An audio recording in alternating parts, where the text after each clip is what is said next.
আজ আপনাদের বাউল গানের আরেকটি দুরূদ শরীফ দেওয়া হবে, ভালো করে খেয়াল করেন দুরূদ শরীফটি।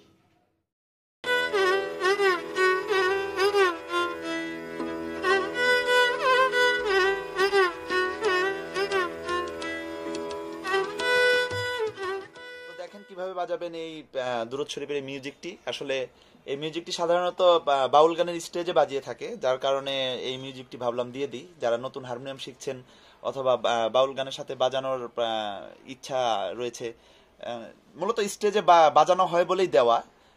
যাই হোক, কথা না বাড়িয়ে দিচ্ছি। এটি আমাদের উঠছে সা থেকে উঠছে। তো নতুনদের উদ্দেশ্যে বলবো, একটি কথাই বলবো, যারা এখনো সারগাম চিনেন না, স্কেল চিনেন না, তারপরে কমল তীব্র নোটগুলো এখনো জানা নেই, তারপরে সব স্কেল থেকে কিভাবে তুলতে হয় এই বিষয়গুলো জানেন না, অবশ্যই আমার গত ভিডিও দেখবেন, ওখানে আপনাদের বিস্তারিত দেওয়া রয়েছে। মূলত আমি বলতে চাচ্ছি, যদি আমার গত ভিডিও বলতে লিসন 1, 2, 3, 4, 5, 6 এই পর্যন্ত যদি দেখেন, তারপরে একেবারে যারা নতুন তাদের হারমোনিয়ামের বেসিকটি জানা হয়ে যাবে। আর যদি আপনার বেসিকটি জানা থাকে তাহলে তো হলোই। এই মিউজিকগুলো সাধারণত বাজানো হয় এফ শার্প, তারপরে এফ, জি শার্প, এদিক থেকে বাজানো হয়। কারণ এটা বাউল শিল্পী দেখা গেল ভায়োলিনে বাজিয়ে থাকে, অথবা যারা রয়েছে তারাও বাজায়। তো আগে সি শার্প থেকে দিচ্ছি, পরে এফ শার্প থেকে দেখিয়ে দিচ্ছি। আর যারা নিয়মিত চ্যানেল দেখছেন তারা অবশ্যই সি শার্প থেকে তুলে আবার এফ শার্প থেকেও তুলতে পারবেন। কারণ এরকম এটা কিভাবে তুলতে হয় এই ট্রিক্সটিও আমার দেওয়া রয়েছে চ্যানেলে। তো দেখেন বাজাচ্ছি, উঠছে আমাদের সা থেকে। এটি কথা বিভিন্ন রকমের হতে পারে। আপনারা ভালো করে জানেন যে দুরূদ শরীফ মূলত যে হারমোনিয়ামের এটা বাজানোর বিষয় নয়, কিন্তু দেখা গেল পালা ক্ষেত্রে অথবা যারা পালা শিল্পী অথবা বাউল শিল্পী যারা রয়েছে তারা এরকম একটি কিছু সিস্টেম বের করে রয়েছে যার কারণে বাজায়। আর আপনারা যারা হারমোনিয়াম শিখছেন জাস্ট উঠানোর জন্যই এটি দেওয়া। খেয়াল করবেন কিভাবে বাজাচ্ছি। কথাটি এরকম হতে পারে, কথা যারা দুরূদ শরীফ পড়ে থাকেন তারা কথা এক এক সময় এক এক রকমটা চেঞ্জ করে, কিন্তু আমি আপাতত মূলত একটা দিচ্ছি। খেয়াল করবেন, আগে একবার আমি সুরটা বাজিয়ে নিচ্ছি, তাহলে বুঝতে পারবেন যে আমি কোনটা বাজাতে চাচ্ছি। এর আগে একটা ছিল আল্লাহুম্মা সাল্লি আলা, ওইটি। এখন যেটি দিচ্ছি এটা একবার বাজিয়ে নিচ্ছি, খেয়াল করবেন।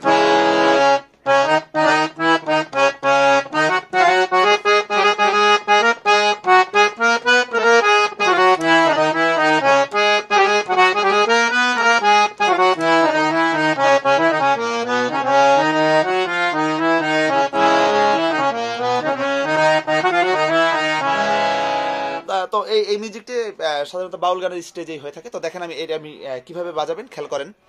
সা থেকে উঠছে আমাদের সা থেকে। যেমন শুনেছি হাদিসে দেখিলে আপনাকে জীবনের গুনাহ মাফ হয়ে যায়, আবার জীবনের গুনাহ মাফ হয়ে যায়, ইয়া রাসূলুল্লাহ ইয়া হাবিবাল্লাহ। এই কথাটি হচ্ছে এরকম। আবার কথাটি অন্যরকম হতে পারে। মূলত কথার চেয়ে বেশি যেটা জরুরি, যারা হারমোনিয়াম নিয়ে বসেছেন তাদের জরুরি যে সুরটি কিভাবে উঠলো আর কি কি নোট এখানে ব্যবহার হচ্ছে। তো খেয়াল করেন সা থেকে, যেমন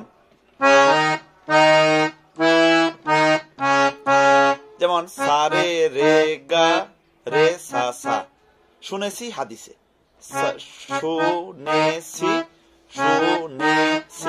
হাদিসে, সা রে রে গা রে সা সা। দেখিলে আপনাকে, যেমন রে থেকে মা। খেয়াল করবেন আমি জাস্ট বাজিয়ে দিচ্ছি, কারণ যারা রেগুলার আমার ভিডিও দেখেন তারা বুঝতে পারবেন। শুধু বাজিয়ে দিলেই এখন বাজাতে পারেন এই বিষয়টি আমার কমেন্ট যখন আপনারা করেন যে শুধু বাজিয়ে দিলেই আপনারা ভিডিও দেখেই তুলতে পারেন। তো যাই হোক, এই বিষয়টি আমার কাছে ভালো লেগেছে যে আপনার আগের চেয়ে আপনাদের ডেভেলপ হয়েছে। তো যাই হোক, খেয়াল করেন রে মা পা পা পা পা, রে মা মা পা পা পা, রে মা মা পা পা পা। যেমন দেখিলে আপনাকে জীবনের গুনাহ মাফ হয়ে যায়। যেমন খেয়াল করবেন জীবনের গুনাহ বাধা পা মা পাধা, কমলনি ব্যবহার হচ্ছে, বাধা পা মা পাধা নিধা পা মা গা রে গা রে সা, মানে জীবনের গুনাহ মাফ হয়ে যায়। এই যে জীবনের গুনাহ মাফ হয়ে যায়। তো এই দুই লাইন যদি একসাথে বাজাই তাহলে কেমন হলো খেয়াল করবেন। দেখিলে আপনাকে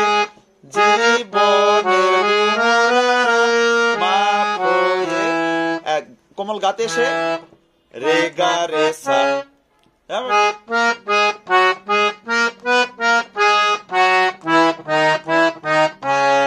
তো আবার জীবনের গুণা মাফ হয়ে যায়। আরেকটি সুর হচ্ছে পা থেকে, যেমন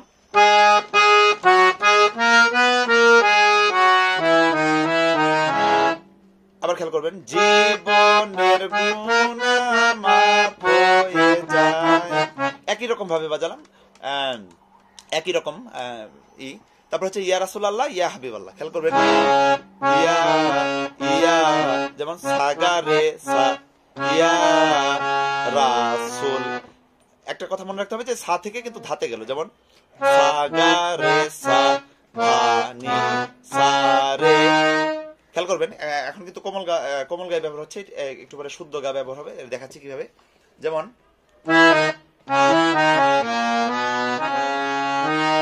যেমন ইয়া সাগা রে সা ধা নি, উদার আর কোমল নি, সাগা রে সা ধা নি সা রে, ইয়া রাসূল আল্লাহ আল্লাহ সারে, ইয়া রাসূলুল্লাহ ইয়া হাবিবাল্লাহ, যেমন ইয়া রাসূলুল্লাহ। এখন এখন জাস্ট একবার শুদ্ধ গায়ের ব্যবহার, যেমন ইয়া ইয়া রাসূলুল্লাহ, রে থেকে মাতে যাব, রে থেকে মাতে যাব, মাতে যে শুদ্ধ গা হয়ে আবার কোমল রে কোমল গা। তো দেখেন একসাথে বাজাচ্ছি বিষয়টি।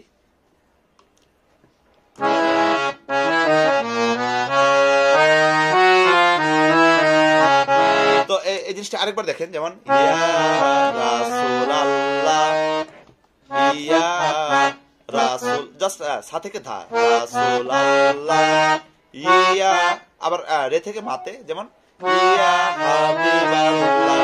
তো এই জিনিসটা যদি আমি পুরোটা একসাথে বাজাই, যেমন ইয়া রাসূলুল্লাহ ইয়া হাবিবাল্লাহ, রে থেকে মাতে যাব, তারপর শুদ্ধ গা, যেমন মা গা রে গা, শুদ্ধ গা কোমল গা কিন্তু দুইটারই ব্যবহার করলাম, ইয়া রাসূলুল্লাহ। তো যতটুকু দেখালাম এতটুকুই হয়ে যাবে। এটি 2-3 বার করে বাজিয়ে থাকে, তারপর লাস্টে ইয়া নবী সালাম আলাইকা, এই জিনিসটা বাজিয়ে থাকে। তো এটা যদি পুরোটা একসাথে মিলিয়ে বাজাই কেমন হবে খেয়াল করবেন। আস্তে আস্তে দেখাচ্ছি, পরে ফাস্ট করে দেখিয়ে দিব। যেমন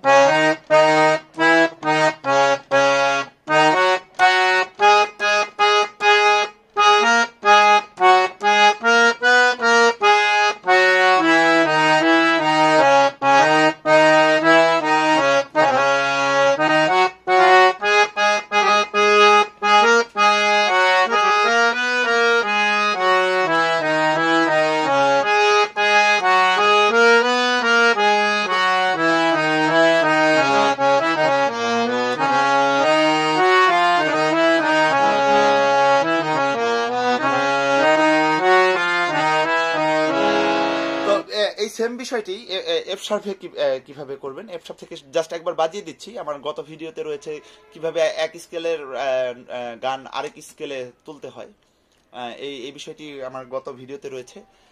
তো যাই হোক, যারা সি শার্প থেকে বাজাতে পারেন তারা এফ শার্প থেকে ইচ্ছা করলে তুলতে পারবেন। একই নোট, আগে আপনাকে জানতে হবে যে এফ শার্পের নোটগুলো আগে চিনতে হবে, এফ শার্পের কোনটা সারেগামা জানতে হবে, কোমল তীব্র নোট জানতে হবে, এফ শার্পের উদারা মুদারা তারা এটা জানতে হবে। এতটুকু যদি জানতে পারেন তাহলে আপনারা এফ শার্প থেকে তুলতে পারবেন। এফ শার্পে জাস্ট একবার বাজিয়ে দিচ্ছি, যেমন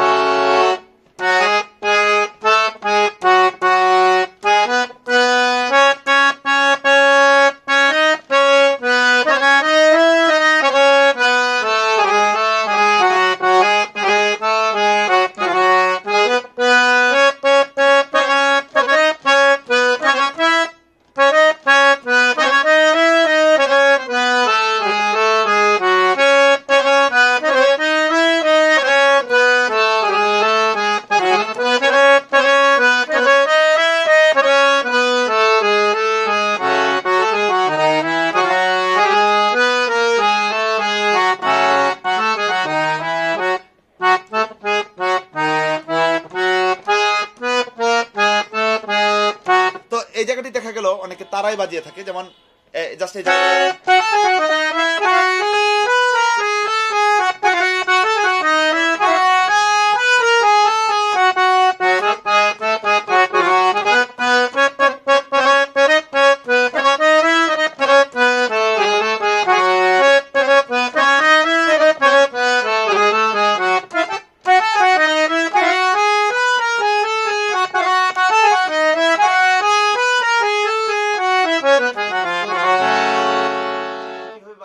গানটি অবশ্যই বাসায় প্রচুর পরিমাণে প্র্যাকটিস করবেন। কিছু বুঝতে না পারলে আমাকে কমেন্টে জানাবেন, প্রয়োজনে আমি নতুন করে আবার ভিডিও করে দিব। আমার চ্যানেলটি অবশ্যই সাবস্ক্রাইব করবেন, সাবস্ক্রাইব করে আমার পাশেই থাকবেন।